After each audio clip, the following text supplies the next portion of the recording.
배우자, 연인 때문에 힘든 시간을 보내고 계신가요? 이별을 해야 할지 말아야 할지 고민하고 계신가요? 이별의 기로에 선 당신을 위해 이 영상을 준비했습니다.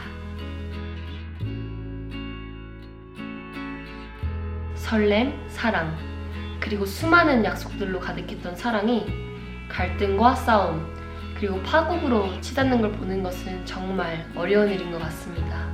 그래서 이별을 준비해야 하는 걸 알면서도 이 사람이 혹시 내 짝이지는 않을까?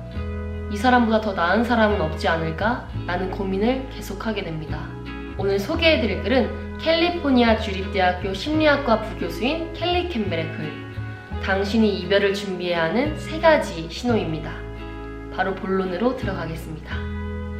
첫 번째, 개인적인 자유가 전혀 없다. 건강한 부부관계, 건강한 연인관계는 상대방을 서로 컨트롤하는 것이 아닙니다. 오히려 상대방에게 충분한 자유를 주고 그 상황이 어떻게 흘러가는지 지켜보는 것이죠. 여러분도 느끼다시피 우리 각각은 자신만의 고유한 욕구가 있습니다. 최고의 관계는 서로가 가장 중요하게 여기는 욕구가 관계 안에서 충족되는 것입니다. 만약 배우자나 연인이 당신의 소비 습관부터 시작해서 옷 입는 것, 당신의 친구들, 그리고 여러분이 내리려 하는 결정들을 컨트롤하려고 한다면 빨간불을 켜고 지켜보셔야 합니다. 상대방을 컨트롤하려고 하는 사람들은 보통 파트너의 욕구를 충족시켜주지 못해서 불안해하는 사람들이라고 합니다. 하지만 그렇게 두려움을 느끼고 통제하려고 할수록 상대방은 고통을 느끼고 결국 떠나는 선택을 하게 될 겁니다. 건강한 관계는 서로에게 자유를 주고 서로의 욕구를 충족시켜주는 것이라는 것을 잊지 마세요. 두 번째, 배우자, 연인이 너무 자주 비난을 한다.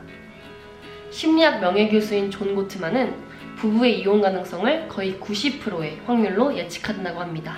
어떻게 존 고트만은 이렇게 높은 확률로 예측할 수 있을까요? 바로 부부의 대화 속에서 긍정적, 부정적 상호작용 비율이 얼마나 되는지를 확인하면 알 수 있다고 합니다. 건강한 관계를 지속시키기 위해서는 적어도 80% 이상의 긍정적인 상호작용을 유지해야 한다고 합니다. 여기서 나머지 20%는 부정적인 상호작용이 있어도 된다는 것이 아니라 둘 사이에 절대 풀 수 없는 갈등이 있을 수도 있다는 것을 의미하는 것입니다.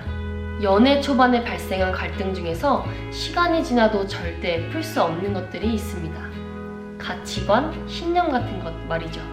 따라서 건강한 관계를 지속시키기 위해서는 이런 부정적인 점에 포커싱하는 것이 아니라 나머지 80%를 더 집중해서 이를 더 향상시켜야 합니다. 만약 여러분이 파트너의 부정적인 모습만 반복해서 생각나거나 파트너가 여러분을 너무 자주 많이 비난한다면 그것은 여러분이 썩 좋지 않은 관계에 있는 신호라고 볼 수 있습니다. 일정 시간 동안 관계를 개선시키기 위해 한번 노력해보세요. 그렇다고 해서 상대방을 바꾸려고 하는 것은 썩 좋은 전략은 아닙니다. 만약 되돌릴 수 없을 만큼 부정적인 생각밖에 떠오르지 않다거나 파트너와 대화를 할 때 부정적인 상호작용 비율이 너무 생각 이상으로 크다면 그것은 여러분이 이별을 준비해야 한다는 신호일지도 모릅니다. 세 번째, 배우자나 연인 없이 혼자 있기를 바란다. 연애 초반 때를 기억하시나요? 그때는 밤을 새서라도 통화를 하고 또 매일 만나도 보고 싶죠. 하지만 만약에 여러분이 배우자나 연인이 여러분 근처에 있기를 더 이상 원하지 않는다면 그거는 썩 건강한 관계라고 볼 수 없습니다.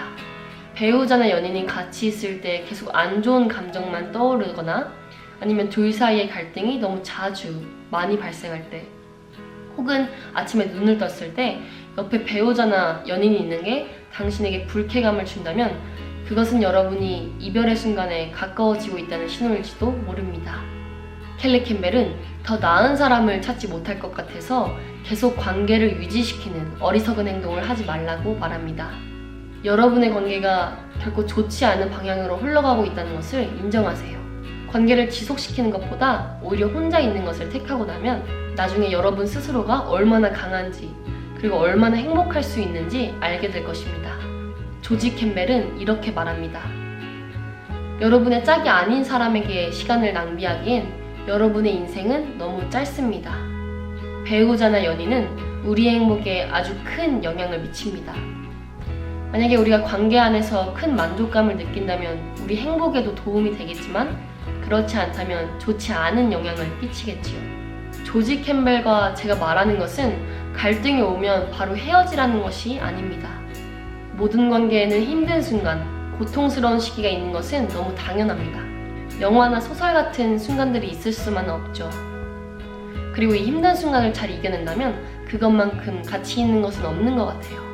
하지만 지금의 관계가 당신에게 좋지 않은 영향을 몇 달, 몇 년간 계속 미친다면, 아니면 상대방이 이 상황을 좋게 만드는데 더 이상 아무런 도움도 주지 않는다면 그것은 관계를 끝낼 시기라고 봐야 합니다. 여러분은 오늘 영상에 대해 어떻게 생각하시나요? 조지 캠벨 교수의 의견에 동의하시거나 아니면 더 나은 아이디어가 있으시면 이 아래 댓글로 남겨주세요. 오늘 영상은 여기까지고요. 저는 멋진 사랑을 꿈꾸는 여러분들을 위해 더 좋은 정보를 들고 찾아오겠습니다. 여러분, 잊지 마세요. 사랑도 공부가 필요합니다.